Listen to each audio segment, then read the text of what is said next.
بہت سے لوگوں نے اس سزا کا انکار کر دیا کہ شادی شدہ جو ہے اس کو سزا جو اسلام نے مقرر کی ہے وہ رجم کی ہے. رجم کا ویسے لفظی معنی ہے پتھر مار مار کے ہلاک کر دینا، پتھر مار مار کے مار دو جس کی جان نکل جائے، جو کہ بڑی سخت سزا ہے. لفظوں میں بولنا بڑا آسان ہے، لیکن ذرا تصور کیجئے کہ ایک مرد اور عورت ہے اور اس کو پتھر مارے جا رہے ہیں اور وہ پتھروں سے اتنے لگیں کہ اس کی جان نکل جائے. تھوڑا سا آسان نہیں ہے. اب اس سزا کو سمجھنے کے لیے اللہ تعالیٰ نے اس کو قرآن مجید میں نہیں بیان کیا. اس میں حکمت میں شاید یہ بھی ایک حکمت، یہ میں بات اپنے پاس سے کر رہا ہوں، شاید کہ یہ بھی ایک حکمت ہو سکتی ہے کہ اس سزا کے بارے میں لوگوں نے کچھ اشکالات، کچھ ذہنی طور پہ ماننے میں تھوڑا سا تکلف کرنا تھا. تو کہیں ایسا نہ ہو کہ قرآن مجید کی ایک آیت کو بھی ماننے سے انکار کر دیا تو کیا ہوگا؟ کفر کا فتویٰ لگ جائے گا. قرآن مجید کا انکار تو کوئی نہیں کر سکتا ہے. اس لیے اس سزا کو اللہ تعالیٰ نے قرآن مجید میں نہیں بیان کیا. اس لیے اس سزا کے کچھ اونچ نیچے ہیں. پہلے نمبر پہ کہ وہ سزا کہاں سے ثابت ہے. وہ سزا، وہ حد رجم حدیث میں سے ثابت ہے. اور اللہ تعالیٰ نے، میں یہاں ان لوگوں کا رد کرنا چاہتا ہوں جو کہتے ہیں کہ چونکہ وہ سزا قرآن میں نہیں ہے اس لیے ہم اس کو مانتے نہیں ہیں. وہ سزا قرآن مجید میں نہیں ہے اس لیے ہم اس کو مانتے نہیں ہیں.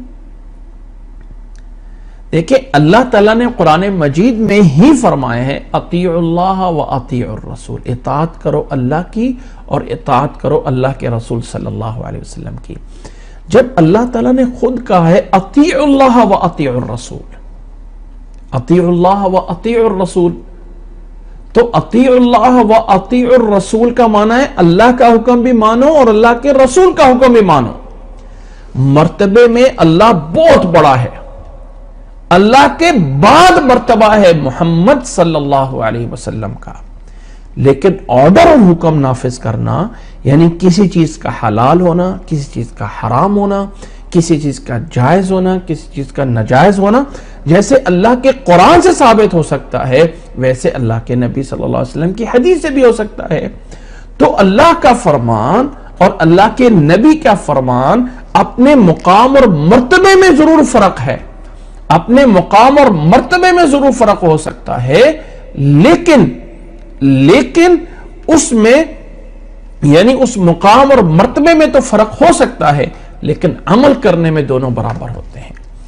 اب یہاں پہ دو رائے دی جاتی ہے. اعتراض کرنے والے کہتے ہیں کہ جو آیت تھی رجم کی وہ منسوخ ہو گئی ہے. امام بخاری رحمہ اللہ نے حضرت عمر بن خطاب رضی اللہ تعالیٰ عنہ سے ایک حدیث نقل کی ہے. امام بخاری نے 6442 نمبر پہ اور مسلم نے 1691 نمبر پہ حضرت عمر رضی اللہ تعالیٰ عنہ کی یہ بات نقل کی ہے کہ ان اللہ بعث محمدا صلی اللہ علیہ وسلم بالحق وانزل علیہ الکتاب فکان مما انزل اللہ آیت الرجم فقرأناها وعقلناها ووعیناها رجم رسول اللہ صلی اللہ علیہ وسلم ورجمنا بعدہ. فرماتے ہیں کہ اللہ تعالیٰ نے محمد صلی اللہ علیہ وسلم کو بھیجا اور اللہ تعالیٰ نے محمد صلی اللہ علیہ وسلم پہ قرآن مجید کو نازل کیا، اور اسی قرآن مجید کے اندر ایک رجم کی آیت تھی جسے ہم نے پڑھا، جس سے ہم نے سمجھا اور جس پہ عمل کیا گیا، اور نبی صلی اللہ علیہ وسلم کے بعد بھی ہم نے عمل کیا. فرماتے ہیں حضرت عمر فَأَخْشَى إِن طَالَ بِالنَّاسِ زَمَانٌ أَن يَقُولَ قَائِلٌ وَاللَّهِ مَا نَجِدُ آیَةَ الرَّجْمِ فِي کتاب اللہ. کہتے ہیں ہو سکتا ہے ایک ایسا دور آ جائے کہ کوئی کہنے والا یہ کہہ دے کہ ہمیں تو رجم کی آیت قرآن مجید میں ملتی نہیں ہے. فرمایا کہ وہ خود بھی گمراہ ہوگا اور دوسروں کو بھی گمراہ کر دے گا. یہ فریضہ ہے، فرض ہے جو اللہ نے نازل کیا تھا، اور یہ کتاب میں آیت تھی کہ یہ آیت تھی جسے ہم نے سمجھا تھا، جسے ہم نے پڑھا تھا. اب یہ آیت یہاں پہ اب یہ والی بات حضرت عمر رضی اللہ تعالیٰ عنہ سے بیان ہوئی. لوگ کہتے ہیں چونکہ آیت کی تلاوت منسوخ ہے. قرآن مجید میں جو آیات ہیں ان کی دو شکلیں ہیں. ایک ہے جو محکم ہے، جو پڑھی جا رہی ہیں، جسے ہم دیکھ رہے ہیں، سمجھ رہے ہیں، پڑھ رہے ہیں. دوسری وہ آیات ہیں جو پہلے موجود تھیں، بعد میں ان کی تلاوت منسوخ کر دی گئی. اب یہ جو جن کی تلاوت منسوخ کی گئی ہے ان کو بھی دو طرح سے ہیں، بلکہ تین طرح سے. ایک یہ ہے کہ تلاوت جو ہے وہ منسوخ کر دی گئی اور اس کا معنی اور مفہوم بھی ختم کر دیا گیا. دوسرا یہ ہے کہ تلاوت باقی رکھی گئی اور اس کا آرڈر جو تھا وہ ختم کر دیا گیا. جیسے کہ وصیت کا حکم سورۃ بقرہ میں ہے، وہاں پہ یا ایھا الذین آمنوا کتب علیکم، وہاں پہ اے ایمان والو تمہارے اوپر وصیت کرنا فرض کیا گیا. جب وراثت کی آیات آ گئیں تو یہ فرضیت ختم ہو گئی، یہ والی وصیت کا حکم ختم ہو گیا، اگرچہ آیت پڑھی جا رہی لیکن اس کا حکم بدل دیا گیا. تیسرا یہ ہے کہ تلاوت ختم کر دی گئی لیکن اس کا حکم باقی رکھا گیا، اور وہ یہ ہے کہ جیسے اس رجم کی مثال ہے کہ آیت کے الفاظ قرآن مجید میں نہیں ہیں لیکن اس کا حکم آیت ابھی باقی ہے. اچھا، کوئی اعتراض کرنے والا کہہ سکتا ہے کہ جی ہم یہ نہیں مانتے. چلیں ٹھیک ہے یار، نہ مانو، اس آیت کو نہ مانو، لیکن ہم اس آیت کی بنیاد پر تو رجم نہیں کہیں گے. ہم کہیں گے نبی صلی اللہ علیہ وسلم کی احادیث سے ہم اس کو لے رہے ہیں. اور یہ اس رجم کے بارے میں، رجم کا مطلب ہے زنا کرنے والے مرد اور عورت جو شادی شدہ ہیں، ان کے بارے میں جو احادیث ہیں وہ صرف اور صرف احادیث صحیحہ نہیں ہیں، بلکہ بہت سارے محدثین ان احادیث کو متواتر کا درجہ دیتے ہیں. کیا مطلب ہے؟ ایک ہوتی ہے حدیث جسے احاد کہا جاتا ہے، یعنی اس کو تھوڑے سے لوگوں نے بیان کیا ہوتا ہے. اب یہ جو رجم کی احادیث ہیں، اکیلے بخاری شریف میں 8 صحابہ سے روایت ہے اور مسلم کے اندر 12 صحابہ سے روایت ہے، اور باقی کتابوں میں اس کے علاوہ ہے. اللہ کے نبی صلی اللہ علیہ وسلم کی زندگی کے 3 واقعات ایسے موجود ہیں. اللہ کے نبی صلی اللہ علیہ وسلم کے بعد عمر رضی اللہ تعالیٰ عنہ کی خلافت میں واقعہ موجود ہے رجم کا. حضرت علی رضی اللہ تعالیٰ عنہ کی خلافت میں واقعہ موجود ہے رجم کا. لیکن یہ ایسی سزا ہے، جیسے میں نے شروع میں ایک بات کہی تھی کہ کچھ گناہ ایسے ہیں جنہیں چھپا دینا زیادہ بہتر ہے، اور کچھ گناہ ہوتے ہیں جنہیں لازمی عدالت تک لے جاؤ. یہ زنا ایسی ایک گناہ ہے، اسے چھپا لو، اس لیے اس پہ 4 گواہ لائے گئے ہیں، 2 گواہ نہیں 4 گواہ، کہ بہتر یہ ہے کہ اس کو، کیونکہ یہ سزا بڑی مشکل ہے. دیکھیں، قتل کرو، اس کو تلوار مارو، اس کی گردن اڑا کے ادھر رکھ دو، بات ختم. لیکن پتھر مار مار کے اس کی جان نکالنا اتنا آسان نہیں ہے، اتنا آسان نہیں ہے. ہم لوگ اس کو صرف الفاظ میں بیان کر رجم رجم رجم، عملی طور پہ ذرا اس کے اوپر دیکھیں تو بڑا مشکل ہے.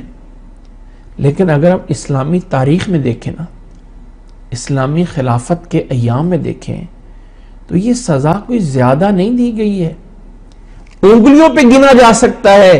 یہ جو ہے وہ 5-10 دفعہ فلاں فلاں موقع پہ فلاں فلاں ہوا ہے. اسلام کو بدنام کیا جاتا ہے. اس سزا کو اس لیے رکھا گیا ہے تاکہ ایک اسلامی معاشرہ، اس خاندان کو سنبھالا جائے. یہ نہیں ہے کہ اس کا بچہ اس کے گھر میں، اس کا بچہ اس کے گھر میں، اس کا فلاں کے گھر میں. آج کل کتنے کافروں کے ممالک میں موجود ہیں جن بچوں کو اپنی ماں کا پتہ نہیں ہے، جن کو اپنے باپ کا پتہ نہیں ہے. وہ معاشرہ کون سا معاشرہ ہوتا ہے جس میں ایک بیوی کے گھر میں 10 بندوں کے بچے پیدا ہو رہے ہوتے ہیں، اسے خود نہیں پتا کہ اس کا باپ کون ہوتا ہے. آخر اس کے لیے کوئی ٹھوس بنانا ضروری تھا، کوئی سخت چیز بنانا ضروری تھا، تب یہ سزا آئی ہے. لیکن اسلامی خلافتوں میں یہ سزا اتنی عام نہیں ہے جتنا اس کو بدنام کیا جا رہا ہے. ایک ہوا بنایا گیا، ایک ڈر رکھا گیا کہ لوگوں کے دلوں میں اللہ کا ڈر ہو اور ہم پکڑے گئے تو کیا ہو جائے گا. ایک ڈر رکھا گیا, ایک ہوا بنا کے رکھا گیا ہے, لیکن یہ موجود ہے. ان احادیث کو محدثین متواتر کے درجے پہ, اور بھائی جو اس کو انکار کر رہے ہیں, جو مستشرقین یا منکرین حدیث آ کے یہاں کہتے ہیں قرآن کی آیت میں, قرآن میں وہ آیت نہیں ہے. اچھا جی, نہیں ہے آیت, حدیث کے اندر صرف حدیث متواتر کو تو مانتے ہو نا. متواتر وہ حدیث ہے, قرآن مجید متواتر سے ثابت ہے, یعنی جس کو اتنے لوگوں نے نقل کیا ہو جن کا جھوٹ پہ جمع ہونا ممکن ہی نہ ہو. یعنی یہ کیسے تصور کیا جا سکتا ہے کہ 10,000 صحابہ ایک جگہ پہ جمع ہو کر انہوں نے قرآن مجید کی ایک آیت بنا لی ہو, ایک جو فوت ہو رہا ہے 1 ہجری میں اور ایک 10 ہجری میں فوت ہو رہا ہے, ایک فلاں پہ سب لوگوں نے جو ہے وہ کٹھے مل کے ایک بات بنانی ممکن ہی نہیں ہوگا. ایسا تصور نہیں ہو سکتا ہے. متواتر حدیث ایسی ہوتی ہے. تو جو رجم کی احادیث ہیں یہ متواتر احادیث ہیں. جو لوگ کہتے ہیں ہم اس آیت کو نہیں, بھائی آیت کو سائیڈ پہ رکھ دو, ٹھیک ہے کوئی مسئلہ نہیں. امام بخاری جو روایت لے کے آئے نا حضرت عمر رضی اللہ تعالیٰ عنہ کی, جو میں نے تھوڑی دیر پہلے روایت بیان کی ہے, 6442 نمبر, اور یہ جو روایت بخاری میں لے کے آئے نا, امام بخاری نے اس میں وہ آیت کے الفاظ نہیں نوٹ کیے ہیں جو میں نے پڑھ دیے تھے, الشیخ والشیخۃ اذا زنایا فرجموہما البتۃ, یہ الفاظ اس میں نہیں بیان. حضرت عمر نے جو آرڈر بتایا اس کو بیان کیا ہے کہ بھائی آیت اگر نہ بھی مانو تو اس آرڈر کو مان لو. رسول اللہ صلی اللہ علیہ وسلم سے عبادہ ابن صامت, عبداللہ ابن مسعود, حضرت عمر رضی اللہ تعالیٰ عنہ, کتنے صحابہ میں نے بتایا, صرف بخاری میں 8 صحابہ سے, مسلم میں 12 صحابہ سے, اور پھر خلفاء الراشدین. اگر یہ سزا منسوخ ہو چکی ہوتی تو عمر رضی اللہ تعالیٰ عنہ کے دور میں کیوں ہوتی, حضرت علی رضی اللہ تعالیٰ عنہ کے دور میں کیوں دی جا رہی ہوتی. اس لیے رجم ہے, لیکن اتنا ہوا نہیں ہے جیسے میں نے بتایا ہے کہ یہ وہ گناہ ہیں جنہیں چھپانا جانا زیادہ بہتر ہوتا ہے. لیکن چونکہ معاشرے کی حفاظت کرنا ہے اس لیے اس کو. اب ذرا اس سزا کی طرف آ جائیں. دیکھیں, عموماً سزا رجم کی ایسے دی جاتی ہے کہ جس نے یہ گناہ کر لیا اور اس سے ثابت ہو گیا تو زمین میں گڑھا کھودا جائے گا, پیٹ تک اس کو زمین کے اندر ڈال کے, ٹھیک ہے, مٹی ڈال دی جائے گی, اس کے ہاتھ پاؤں بندھے ہوئیں گے, سر کے اوپر کپڑا چڑھا دیا جائے گا اور اس کو پتھر مارے جائیں گے.